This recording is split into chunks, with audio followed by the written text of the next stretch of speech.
শহরে আনোয়ারা ইসলাম দাখিল মাদ্রাসার বার্ষিক ক্রীড়া সাংস্কৃতিক প্রতিযোগিতা ও পুরস্কার বিতরণ অনুষ্ঠিত।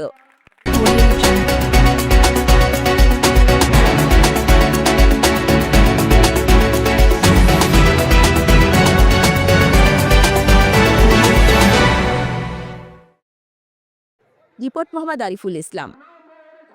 চাঁদপুর পৌরসভার ১১ নম্বর ওয়ার্ডের আনোয়ারা ইসলাম দাখিল মাদ্রাসার বার্ষিক ক্রীড়া সাংস্কৃতিক প্রতিযোগিতা ও পুরস্কার বিতরণের প্রধান অতিথির বক্তব্যে বিএনপির প্রবাসী কল্যাণ সম্পাদক ও চাঁদপুর জেলা সভাপতি শেখ ফরিদ আহমেদ মানিক বলেছেন, শিক্ষা জাতির মেরুদণ্ড। শিক্ষার একটি কারিকুলাম রয়েছে। গত ১৭ বছর এই কারিকুলাম নষ্ট করে দিয়েছে ফ্যাসিস্ট সরকার। আল্লাহর অশেষ রহমতে ও সকলের অক্লান্ত পরিশ্রমে এই ফ্যাসিস্ট সরকারের পতন হয়েছে। তবে একটু সময়ের ব্যাপার, শিক্ষার আগের পরিবেশ ফিরে আসবে। কোমলমতি শিক্ষার্থীদের শিক্ষার পরিবেশ ফিরিয়ে দেওয়া হবে। শনিবার সকাল ১০টায় দক্ষিণ গুণরাজদি আনোয়ারা ইসলাম দাখিল মাদ্রাসার মাঠে এই পুরস্কার বিতরণ অনুষ্ঠিত হয়।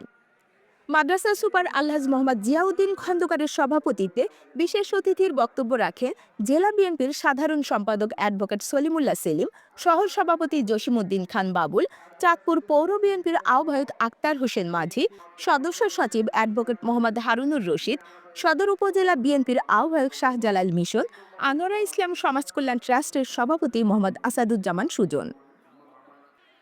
চাঁদপুর পৌর ১১ নম্বর ওয়ার্ড বিএনপির সভাপতি নাসির আহমেদ ভূঁইয়ার সঞ্চালনায় স্থানীয় রাজনৈতিক নেতৃবৃন্দ বক্তব্য রাখেন।